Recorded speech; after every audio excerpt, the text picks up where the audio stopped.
Hey, future authors. It's Lynn, Liquidy Smargis again for another episode of the Write, Edit, and Publish Your podcast. I am so thrilled to bring you another episode so you can learn more about writing, editing, and publishing for your new or your first self-published book. So before we jump into today's podcast, I just wanted to let you know that Unicorn Publishing Company is what I call an a la carte publishing company. So my publishing company is very different from your other traditional or hybrid publishing companies, as where I walk you through the entire self-publishing process. I don't have any contracts that takes away your rights, and I don't handle your money. So I am the publishing company for creatives, that creatives retain and hold all of their rights and their creative, like what they want to do with their book. And I simply help you, walk you through that, hold your hand through that whole process so you get it done as quickly, as efficiently as possible while saving you time and money. All right, so let's jump into today's topic is how to today's topic is implementing your book outline. So this is part of our continuing outlining series on how to outline your book. And today we're going to dive into how to choose your outline method, how to avoid common pitfalls, and implement strategies for success. So first, you want to choose your outline method. So we talked about some different types of ways you can outline your book on the last episode, whether that's a traditional outline, whether that is the epic method, or you're doing a mind map, or you're outlining it in any different way. There's many, many different types of outlines you can do. So no matter what outline you're doing, you want to choose the correct outline method that works for you. Okay. So a mind map works great for me, but that might not be your style. So you want to choose one that works for you. So you want to first assess your writing style. Are you a plotter or a pantster? In other words, like you fly by the seat of your pants with ideas. Do you think linearly or in clusters, right? So if you think linearly, a traditional outline or an epic outline might be a better way for you to outline your thing. If you think in clusters, a mind map might be better. If you think linearly, the snowball method or snowflake method might work better for you. Are you a visual or a verbal processor? Are you detail oriented or big picture? Okay, so ask yourself these questions and write down the answers, and then find out which type of outlining is best for you and you'll work best with, right? Are you going to work best with on the computer online, or are you going to work best doing pencil and paper? And if you're doing your outline on paper, definitely use pencil and have one of those big clicky erasers. I love those. Okay. Consider your book type. Is it fiction or nonfiction? Do you have a technical complexity to your book? So in other words, is it very technical oriented? Okay. Do you have research requirements for your book? Do you have a timeline structure? Like we said before, epic outlining is great if you have a timeline structure. Do you have character involvement? Is this a fiction book with characters? Then that's going to decide, what type of outline you're going to use. If you have a character book with outlines, or a fiction book with character outlines and things like that, you definitely probably don't want to use a traditional method, because that's going to be way too clunky for that specific type of book. All right, evaluate your schedule. What is your available writing time? Like we said before in a couple episodes ago, right? You want to take the amount of, we say you have a 40,000 word book, and each chapter, you have 10 chapters at 4,000 words a chapter. Then how much time do you have available to write those chapters? Okay. And which one of these outlines are going to be best for outlining those chapters? All right. What are your project deadlines and your research needs? Okay. Do you have any collaboration requirements that are going to maybe extend your process a little bit more? Okay. Or maybe shorten it depending on the type of collaboration that you have. And what are your publishing goals? All right. So all of these things you can take into consider when you're making your book outline. Again, if you want to publish a book faster, you'll want to consider a book series. Now, a book series, you might ask what that is. You might have the same topic, but break it up into smaller books, right? So instead of writing one 40,000 word book, you might have 3 books that are 10,000 words a piece, or 3 books that are 15,000 words a piece. Okay, so you have this pretty much the same amount of content, right? Give or take, but you're coming out with a series of small books instead of writing one large book. And that's actually a really popular way to publish right now, is publishing in series. Okay, so let's take a look at common outlining mistakes. All right, so this is going to be a shorter episode today, so we're going to take a break, and when we come back, we're going to talk about some common outlining mistakes.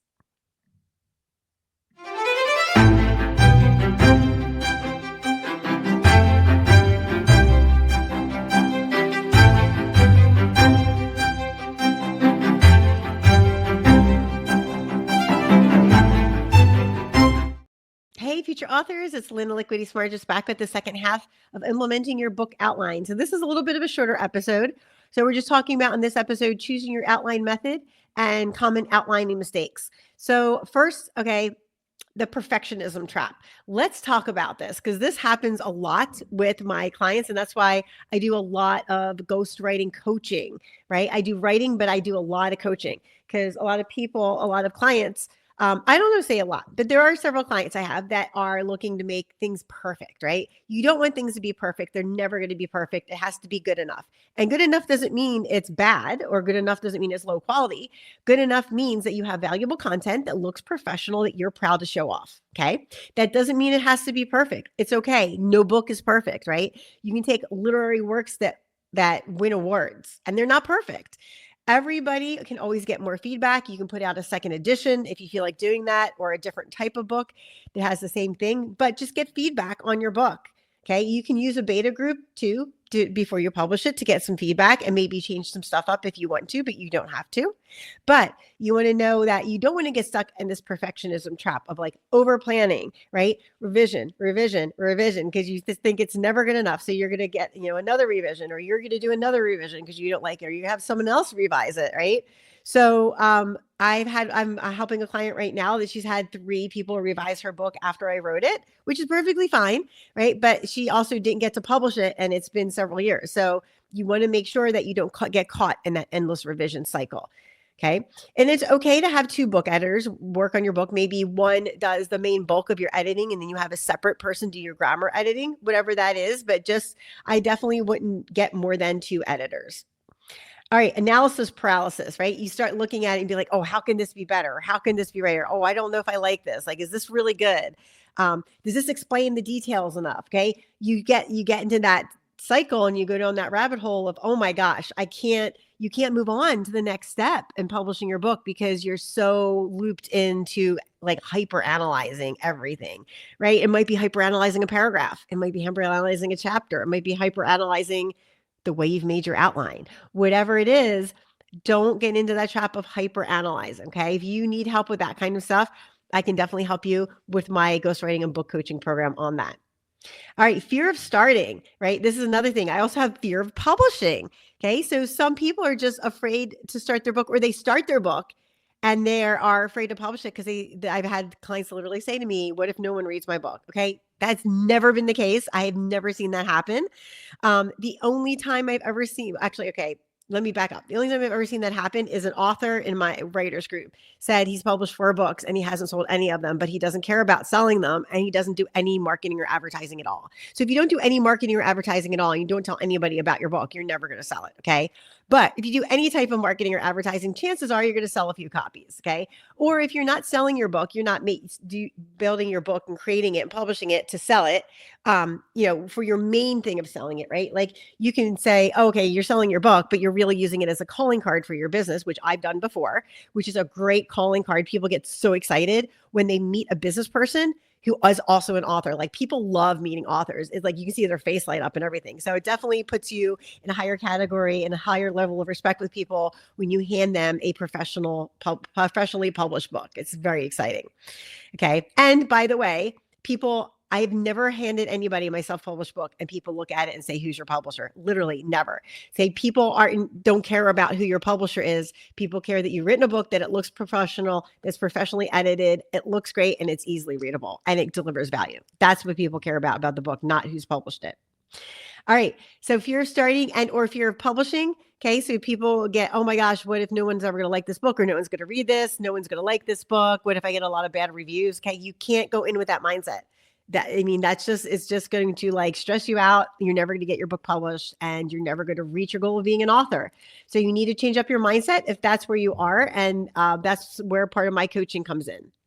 All right. The rigidity problem. Okay. So you make your outline and you're never changing it. You're inflexible for your structure, and that's not good either, right? Like you don't want to change all your chapters around, clearly, right? But when you're writing your book, I always find that every book I've ever written, whether it's my own or it's for someone else, one of my clients, there's always going to be 2 or 3 chapters we at least change the order of, because as you're writing, you're like, oh wait, this makes much more sense is chapter 3, right? So you want to make sure that you don't have the rigidity problem and that you're not inflexible, that you are flexible. Okay. That you, like, someone suggests a new idea. I was just talking to someone on a discovery call and they said, well, this is what I want my book to sound like, but this is what's happening. And I said, okay, well, then you need to change your voice and style to this so that you attract this type of avatar. And they're like, but I don't want to change my voice and style. And then I'm like, okay, well, then you're not going to attract the avatar that you want, right? So they're telling me they want to attract a certain avatar, but they want to speak in a voice that doesn't attract that avatar. Now, those two things clearly don't align.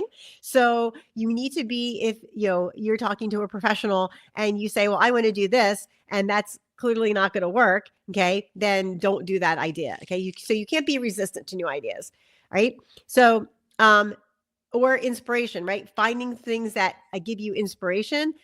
If you were like, no, this is what I'm going to do no matter what, I'm not going to do anything outside this. I'm just going to do XYZ when I plot this, and that's going to be it. And it's never going to change because this is how I want it. Okay. So you don't want to be that rigid. So you want to be open to new ideas to make sure that if there's something valuable in that you can add in there that's going to bring even more value to your book, right? It doesn't have to be a huge change to your book. It can be something small. Like I said a couple episodes ago, one of my clients, I suggested a new chapter for her. And she's like, oh yeah, I think that's great. Let's throw that in there, because it brought more value to her book and also gave a little more information about a certain section of her book that would clearly bring value to her readers. All right. So the detail overload. Okay. So people are like, oh, and they throw in 500 details, right? You don't need 500 details to make your book more valuable as far as information. Okay. It needs to be clear and concise, and you don't want to have run on things. So I see that a lot. I see people that publish books that are self-published, and you can tell they clearly haven't gotten an editor, because they literally will repeat the same phrase 25 times in their book. Like, literally, no joke, 25 times. Like, I just read a book last week that this author repeated the same phrase probably 30 to 40 times. And it was really getting annoying by chapter 2. So yeah. So you want to make sure you're not doing things like that, like repeating it, too much information, that you're babbling on. And so people lose the point, like they don't understand the point of the chapter or the book. If they're overwhelmed by a lot of like little detailed notes, or if your execution is really confusing, like you're not there, like people, like how you executed your book, people aren't sure like what it is about or like what to take the next step, right? So they're not clear on your instructions or your education that you're giving them in your book. All right. So my pro tips are: start simple when implementing your book outline. Stay flexible, be open to people's opinions. Not that you don't have to take them all, right? But be open to other ideas and opinions and advice. Trust the process, right? It's like a work of art. You might paint it, come back, paint it, come back. That's okay if you leave it for a week, but have a deadline where you're going to come back to your outline. Adapt your outline as needed and keep moving forward. So no matter what, right? Just keep moving forward with the process. And if you're stuck in your book outline, that's like one of my key things that I do for people, is help them write a fabulous outline, because I always have ideas. I never run out of ideas. So if you're stuck and you can't come up with any ideas, definitely book a discovery call with me. I can definitely help you with some ideas for that. All right, my friends and future authors, thank you for joining another outlining episode of Write, Edit, and Publish. Remember to hit that follow and subscribe button, whether you're on YouTube or you're on an audio player for a podcast, because next week we're going to explore actionable strategies for implementing your book outline. And remember, future authors, if you want to see your book dreams sparkle into reality, make sure you you hit the discovery call button so we can weave your story into gold. As your ghostwriting unicorn, I'll fast track your journey from idea to published author in as little as 90 days. Your magical transformation can begin with one click. So make sure to book your discovery call below. All right, future authors, I will see you next week for another Write, Edit, and Publish podcast.